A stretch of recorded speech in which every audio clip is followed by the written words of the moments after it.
a couple times we've started movies and we're just like, nope. Yeah. Nope. Not doing this one. Not worth it. Sorry. Yeah. No. I'm with you. How are you? Good? Oh yeah, this is great. Fabulous. It's perfect. Okay, well, we are rolling, but awesome. We can chit-chat. I feel like I need a sip of water. I mean, we could just kind of dive in. We could. Yeah. My whiteboard is over there. I like it. It looks good. I like the artistic choices. Is there any? There's no code. No. Oh yeah, I was wondering. But, dear listeners, we got a whiteboard. Yeah. We got boards. We got posters. We got knickknacks and tchotchkes and Sharpies and a fan that we can't turn on and a pillow. Only thing we're missing. Oh, we got a litter box. We got a litter box. Yeah. Missing a cat. Every pod studio should have that. There you go. Hey, Chelsea. Hey, Victoria. Oh, you know what I need today? What? One of those breaths of fresh movie. Me too.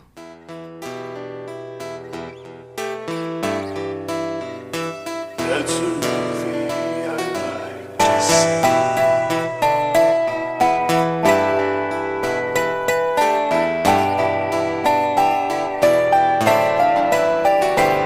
This is A Breath of Fresh Movie, a weekly movie podcast where me, Victoria Harley, and me, Chelsea Pope, we watch a movie neither one of us has ever seen before, and then we talk about it. Yeah. It's fun. And we might not talk about everything, but we will talk about anything.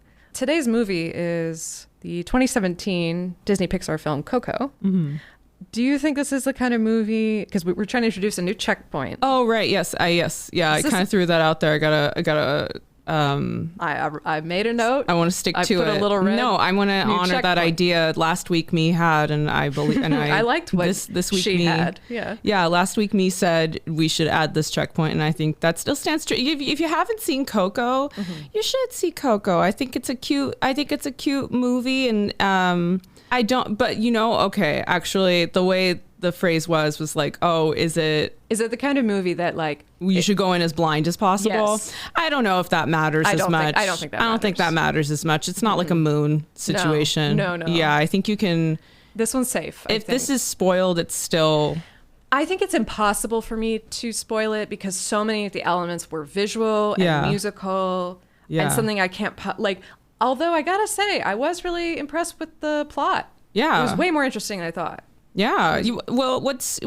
Victoria, part of us picking this was that I wanted to kind of make me watch a Disney Pixar movie. Well, yeah, because you're so like intellectual and artsy fartsy and stuff, and I'm a Disney adult. I'm hurt. I'm hurt. Why are you hurt? No, what are you talking about? No, I mean I appreciate that can be a compliment. We live in this like very anti-intellectual society, but sure. I don't think that's like why I've avoided Disney. Like, you know what I mean? Yeah. Like, I think thank you. It's not a thing. Sure. But I'm it's just a taste thing. It's just a thing. It's like it's you just don't watch a ton of that stuff. And that's fine. Like clearly, if you look at the numbers, I mean, the market disagrees with me.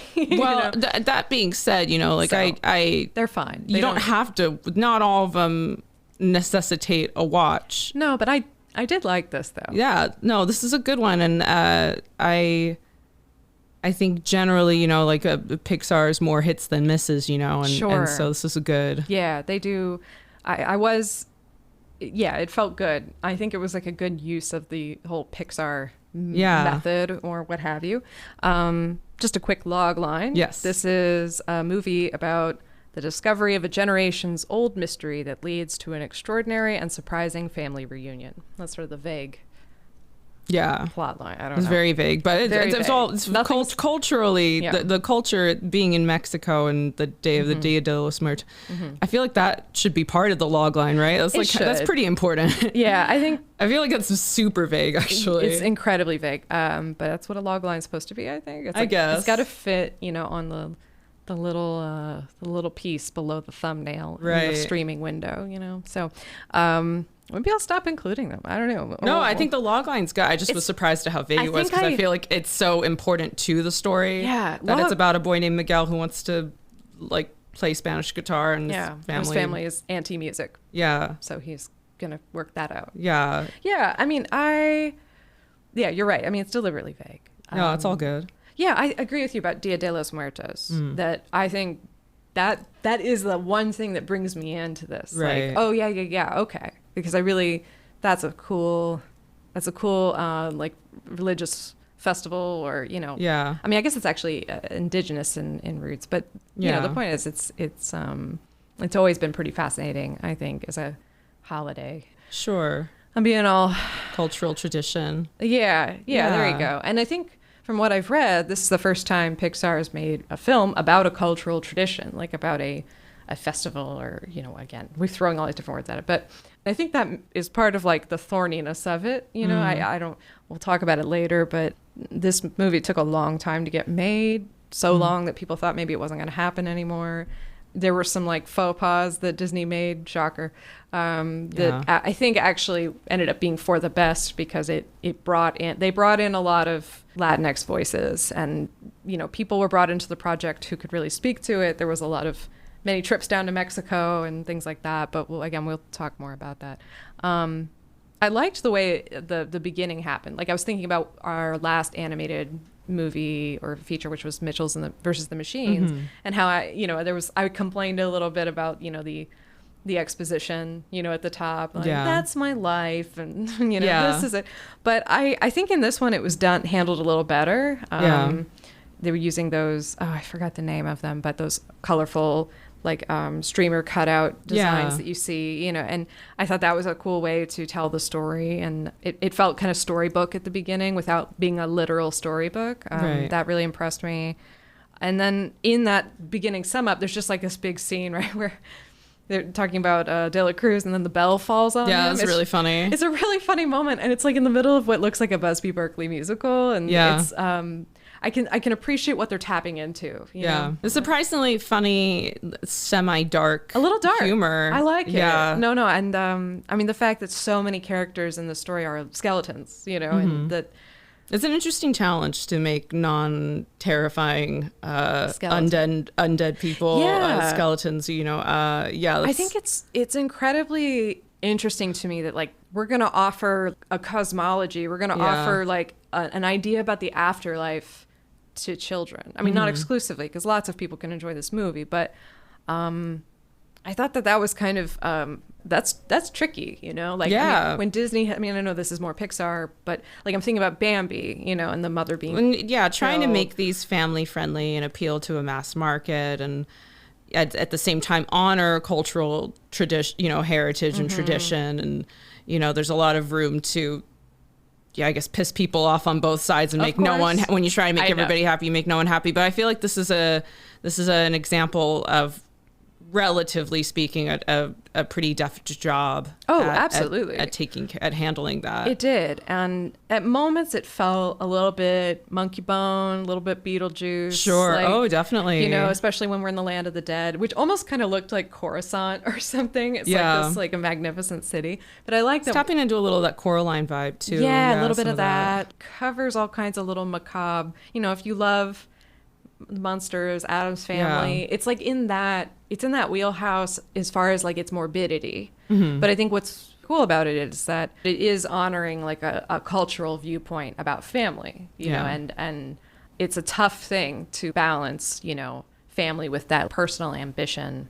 And it's not as if that's a concept unfamiliar to Americans, but I think there's a stronger sense of family. I think, I also really enjoyed sort of the same like Beetlejuicy vibes of the bureaucracy of it all. The Land of the Dead has like a lot of, it basically feels like immigration, although that was a little bit like, like the kind of trope of like someone trying to sneak across the border. I was like, oh no, no. Is the whole movie going to be like this? Right. Like, and it wasn't, so it's okay. But what else stuck out to you? Like what were you feeling? Well, so I mean, I think the characters were really well written. I really liked that, in spite of there being this sort of like ban on this sort of like, what's that Kevin Bacon movie called again? Oh, Footloose. Yeah, very sort of anti-music response due to personal tragedy. I think that's a good point. I mean, I think that they handled it in a fun but believable kind of way. I think the family was, for it to be such a kind, like, I feel like the premise of like being anti-music, in the same way as like Footloose, it's like, well, it's such a ridiculous concept in some ways, but how do you justify that? And I think the emotional justification of it and the loss and abandonment, and it's it's a more collectivist style culture. So you have a deadbeat dad that walks out, and the family as a collective takes that seriously. That shows the value of the home unit that. Due to the sort of seeking glory and fame path, it's perceived as this vanity luxury as opposed to something that actually serves the community or betters the lives of the others around them. And so I think that's actually really fascinating to unpack how the family deals with their relationship to music, which seems like kind of this innocuous, well, why wouldn't you just let him play the guitar and sing? But it's this idea it makes sense though. Of breaking away into, individual versus family. Anyway, blah, blah, blah. It's cute. It's cute. It's a cute movie. It wasn't as much of a tearjerker type of movie as I think it was talked up to be for me. Not that I don't totally understand where that's coming from. I think there are a lot of emotional moments going on in this. I think I'm just a callous person or something. I don't know. Yeah. But ultimately it feels it feels relatively optimistic and upbeat. I think even the negative, even the grief in, the tear inducing moments I thought were softened by the idea that you can continue to have a relationship in the afterlife with the people you love and the memories and blah, blah, blah, blah, blah. Anyway, it was a cute movie. I liked it. I think the least, effective part was actually the music in a way. Yeah. Music was a pretty I didn't know what to expect going in, point. But I was like, considering it was all about a guitarist, I thought there would be more songs. Yeah, I mean, Remember Me is a sweet song, but it's, I'm not mad though, I'll be honest. Because it's fine. I think it's fine. I think it would have if anything, I think the music much of that would slow down the story. I think so too. There's a lot of story. There is a lot of story. And the way they animated playing the guitar was very faithful and it matched. Like, it was kind of impressive. Well, not kind of. It was impressive. It was an impressive animation dedicated to realism, wanting to get that exactly right. And the moments with that guitar and music were all poignant, like one or enjoyable or something. Like, they're very aesthetic moments. So yeah, maybe there's not a ton of music or songs, but when they do happen, they're like supposed to really punch you in the gut or be like, wow, he really is great. Because that scene in the plaza was pretty satisfying. Oh, absolutely. Yeah. They built it up. Oh, they really did. Yeah. I like we've got another villain in white, which is fun. I love that. Also, okay, so I was like, oh my God, murder. I was really not expecting murder. But in the afterlife, okay, they find out that this guy, De La Cruz, did this horrible thing. And so they're like, the mob closes in on him. Like, so how... Is that how sin is handled, or like? I wouldn't want to unpack the logistics of how the afterlife and because I'm kind of like, well, wait a minute.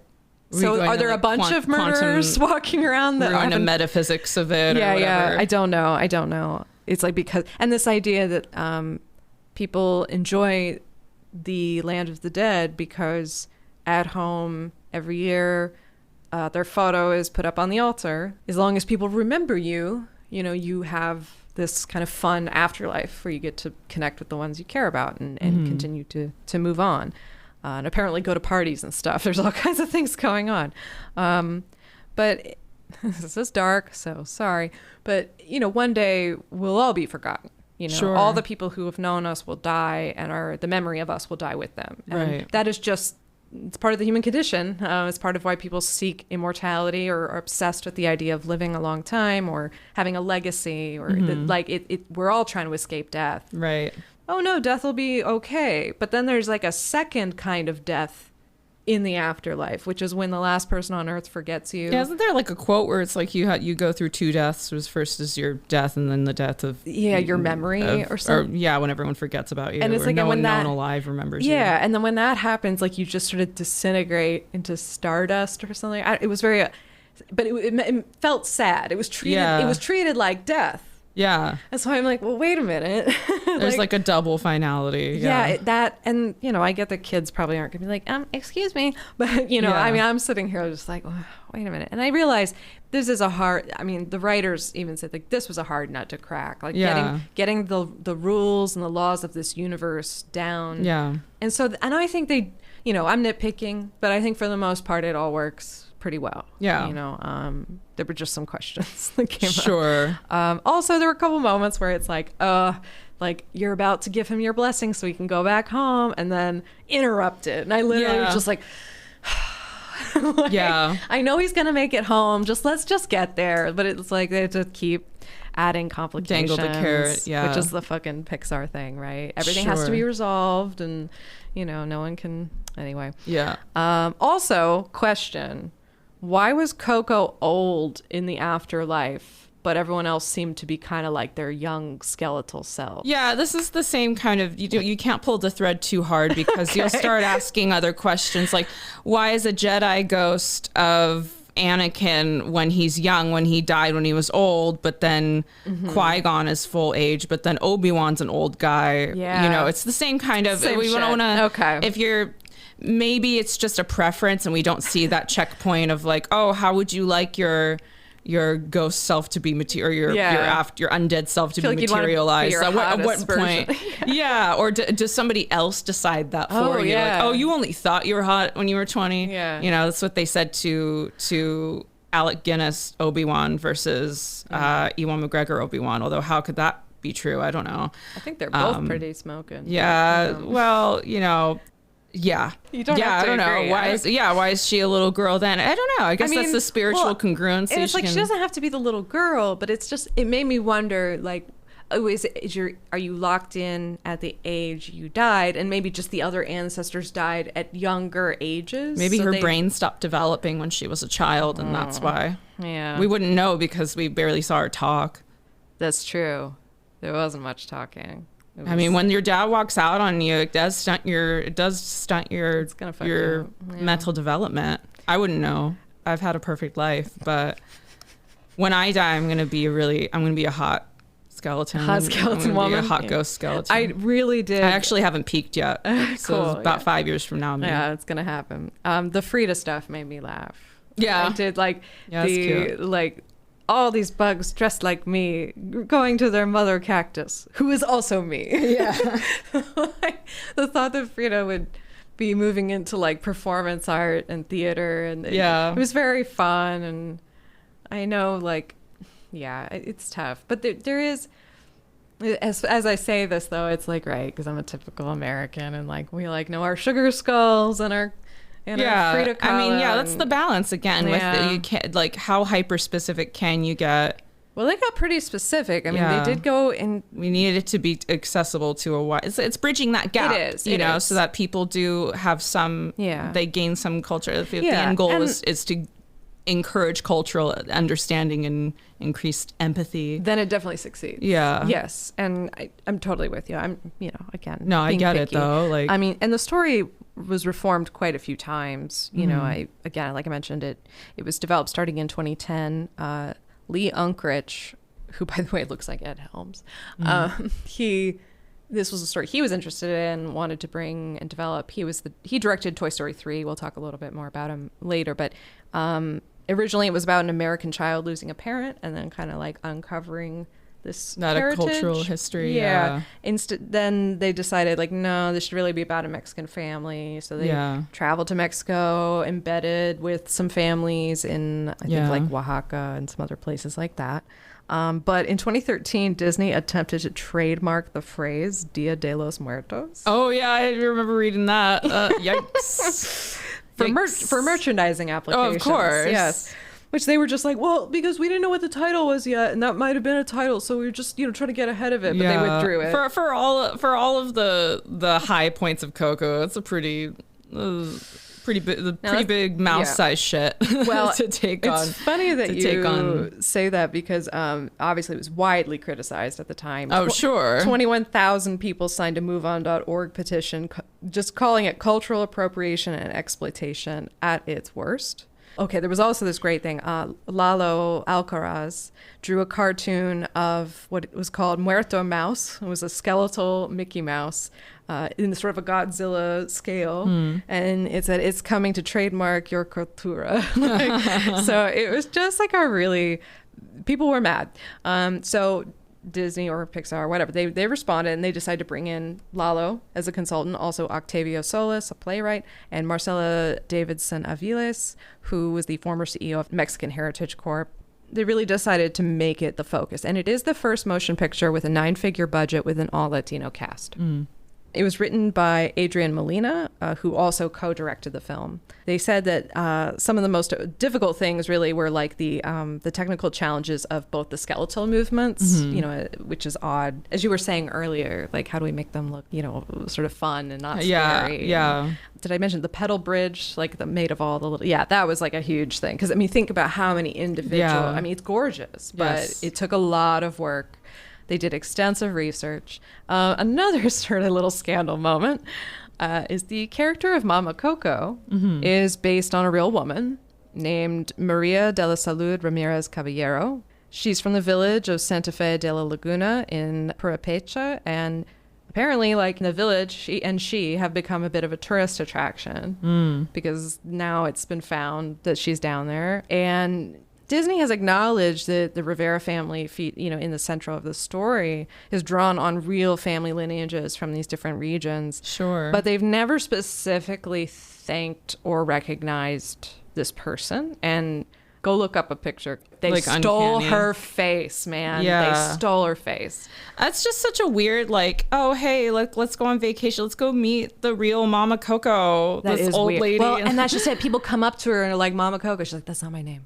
Don't call, like, and that's just so weird. Like, who are these? Like, people are so weird. And she said something about how like there was a producer who kind of like kept like, kept promising something more, and then she just never heard anything after that. Sure. She's not, she's in a kind of poverty. I mean, she like uses an oxygen tank, and like she's not a well woman necessarily. Like, and like, I sort of feel glad that we know it was stolen, but in a way, if no one ever knew it was stolen,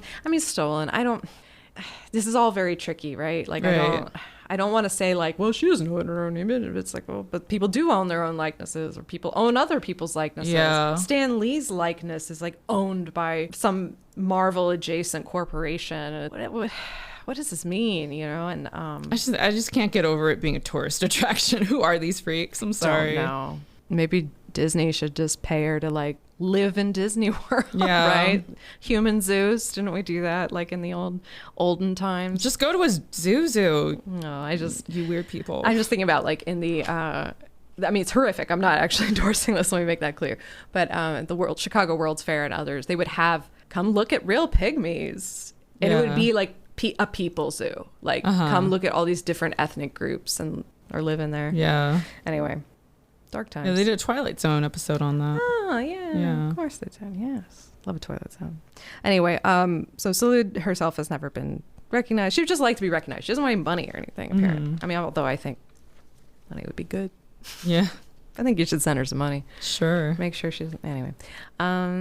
What were reception and reviews like for this? Because I named some of the scandal-y stuff. Yeah. But how did the critics, how the audiences feel? It was well received. It's got it's one of those films where it's got a semi-matching Rotten Tomato audience and tomatometer score. Which is. That's kind of look at the chart. Yeah, when you see the matching consent, 97% from the critics, 94 audience. So that's pretty close. I would say. Let's see here, Emily Prado from Bitch Media. Unexpectedly brilliant and dynamic story about lineage, connection, and self-discovery. Let's see. It is a little bit like the Henry Louis Gates, like finding your roots. He uncovers this like true. Anyway.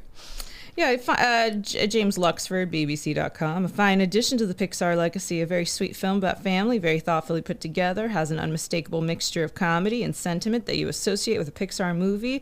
Great fun, 4 out of 5.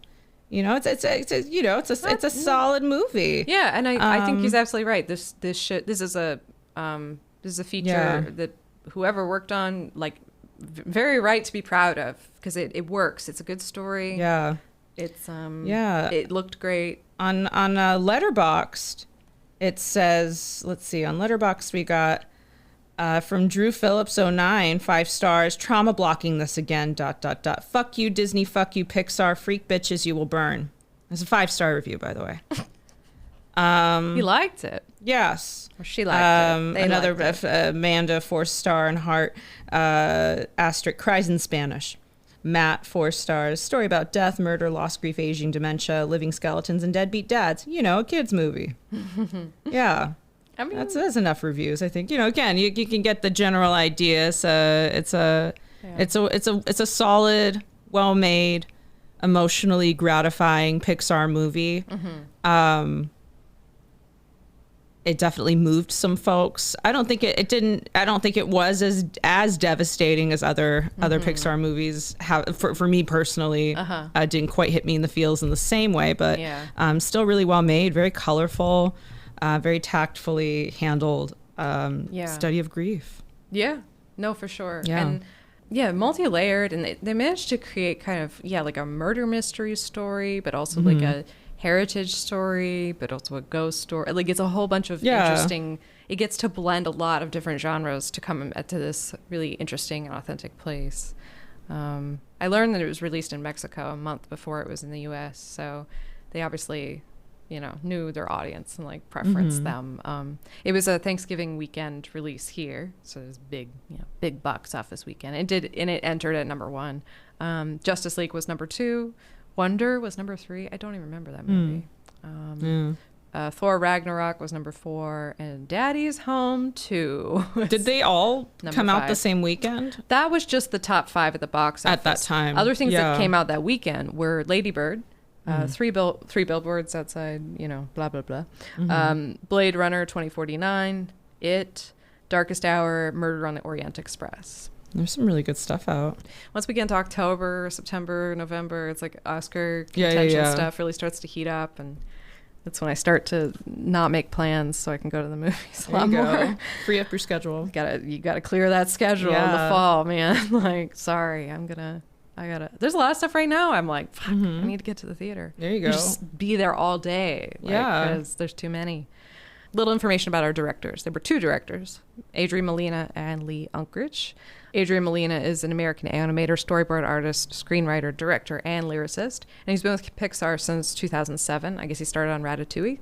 He is native of California. He's from Grass Valley, which he acknowledges did not have a large Latino community. So he was very much out of touch, with his heritage, which is something that this movie allowed him to reconnect with. And he was very open about that. Like, I didn't know what was like particular to my family and what was particular to Latin American culture, So he has this long history at Pixar. He certainly had like all the chops. He worked on Toy Story 3, Monsters University, The Good Dinosaur, Onward, Soul, Luca. He's done a lot of good things. Well, I don't know. I haven't seen anything, so I don't know why I'm saying he did a lot of good things.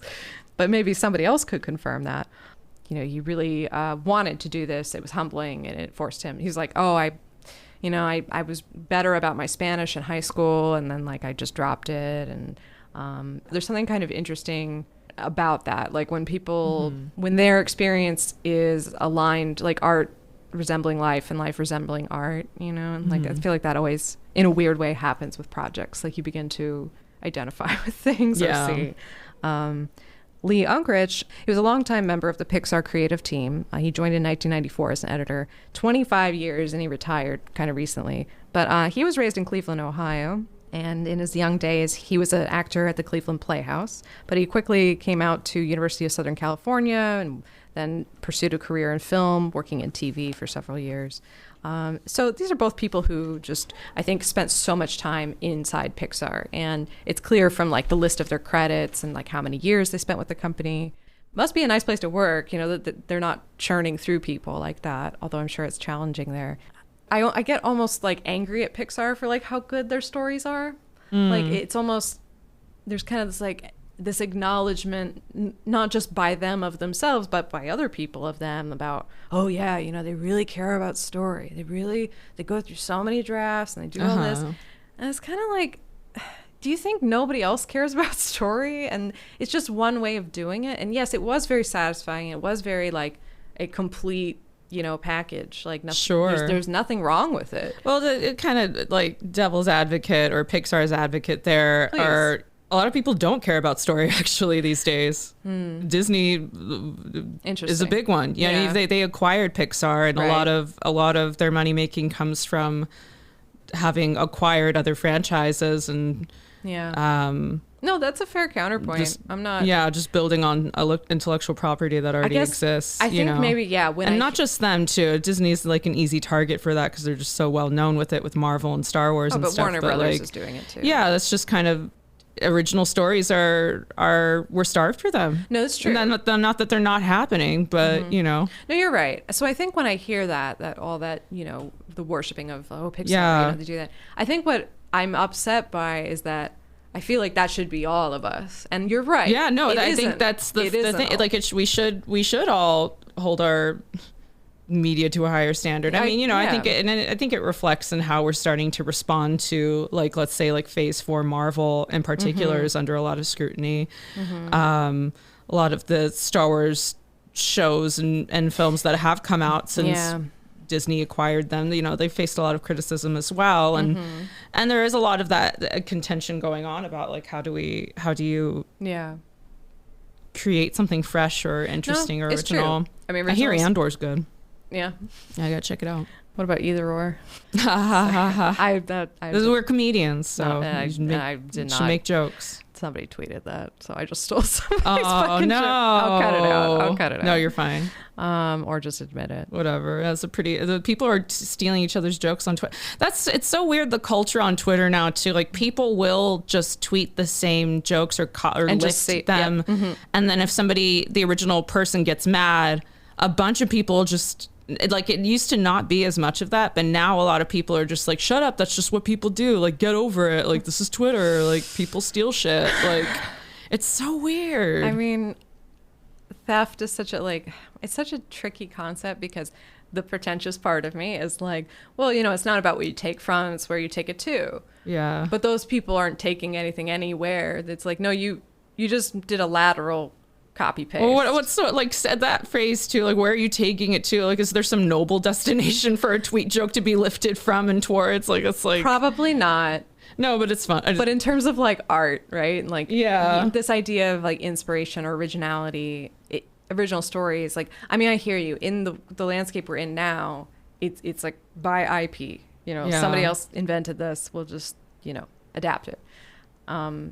And lots of things are adapted like into films. I mean, but yeah, I guess I do respect Pixar writing for the screen, creating for the screen, creating for this medium. They're not just snooping around for what can we redo again. Yeah. So yeah, I mean, it's a good distinction for me to see and appreciate, because I mean, I think that's part of it. It's like, I know the origins of Pixar, and it was like, right, somebody left Sure. Disney to start it. It's just like the pain of it being bought back. I mean, or maybe it's like, right, the greatest coup, depending on how you look at it. But Sure. the fact that they started a rival company and did it so good that Disney had to buy them. Yeah. But it's like, but is that, I don't know. I mean, I guess Pixar's maintained its identity within that, and I guess that's the idea, right? It's like, we're buying these brands, but we're not going to mess with them. We're just going to distribute them or something. But I don't know. It kind of... Well, they're messing with them. They're messing with them. But yeah, but not continue. I guess it just it makes me... There's this little bit of like disappointment, I guess I have with Pixar foundationally because of that. Like, I don't know. I like get, they said, how dare they sell out?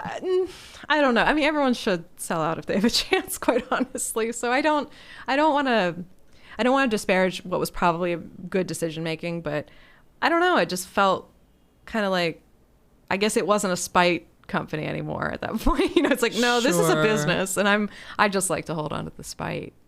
Gotcha. It would feel like sweeter, Uh-huh. to every dollar would be like that much better because you've taken it from them, like not brought it to them. Sure. But again, it's like, but they bought them, meaning they acknowledge that we don't know how to do what you do. So Yeah.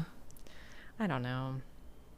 It's tough to make make anything in this town, It's this true. business. So I don't, and this is an area I fully admit I don't have enough sort of information about the climate and the culture.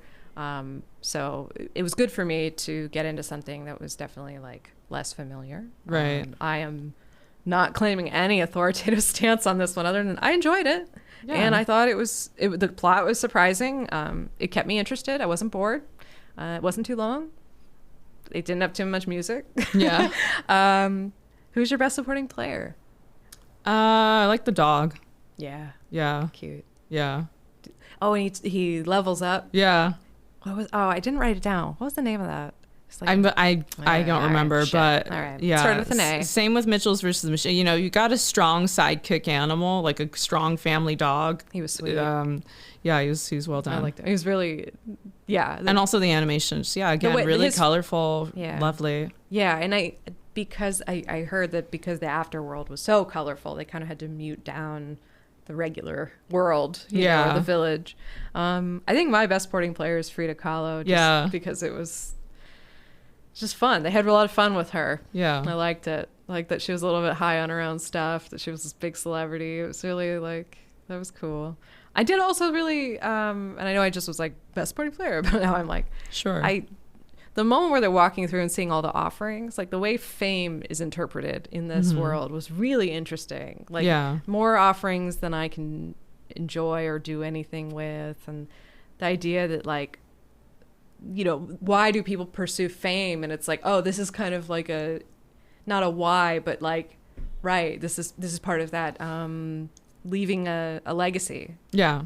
I don't know. And the kid had the little altar to him as well. Yeah. You know, the records and I really did like the way they use like old movies as the, you know, learning the lines and just, I don't know. There was something about the old, the LPs and the black and white movies and the oldness of it and the tactileness of his like appreciation for this guy was just interesting. And I think like the whole Dela Cruz story, I'm like, oh, well, obviously he's the father who ran out, you know, and it's like, but then it was like, well, why wouldn't they like acknowledge, because he's treated like a hero in this town, or the statue, you know. So it ended up all like, it all made sense, like it all worked out, and shame on me for thinking that it wouldn't. Yeah, you just gotta put your faith in Pixar. I guess put my face in Pixar. Would you watch it again? Yeah, I'd watch it again. It's cute. Yeah. I wouldn't, just because it did make me sad. Yeah. Sad. Yeah. Like Gave in you a good feels. way. Yeah. In a really good way. But Yeah. the thought of like your family thinking that you abandoned them, but you were murdered. Yeah. Like that injustice really is like, sad. that's so fucked. Like that whole and it makes the like sin of what Dela Cruz has done, like all the stakes are all the higher, and it just was like that kind of like you know, it's like, it's a weird comparison, but like Romeo and Juliet and the cross letters, you know, it's just these like, these the little misconnections. Yeah. Those are the hardest, I think. Yeah. And they feel so palpable and real. Like, Yeah. could happen to anybody, you know. It's like as if dying wasn't bad enough, but like you can't, they'll never know, like what a crime. Yeah. So yeah, too sad for me. I can't watch it again. That's okay. A lot of people agreed with you, I think. I was real sad. Yeah. I would cry. A lot of fuck you, Pixar, letterbox reviews. Why are you making me feel things? Fuck you, I'm crying. Yeah. 5 stars. 5 stars. Yeah. I mean, I knew it was going to happen. Sure. Because I used to be a little deader inside, but I'm a little bit more of a cream puff now. So Yeah. I go through phases. Yeah. Depends on how much shit's Well, going maybe on that's in a my sign life. of maturity. Maybe. Or medication's working. Yeah. Balancing out, you know. Both can be true. Anything else to add? No, I think we covered a lot. We covered plenty. Yeah. All right. Follow us on the things. Yeah. Instagram, Twitter, Letterboxd. Email us at abreathoffreshmovie@gmail.com. Yes. Hit the store. Go to TeePublic. No Yeah. one's bought anything yet. Yeah. Why don't you want a pillow with some lips on it? Come on. Buy a shirt. All right.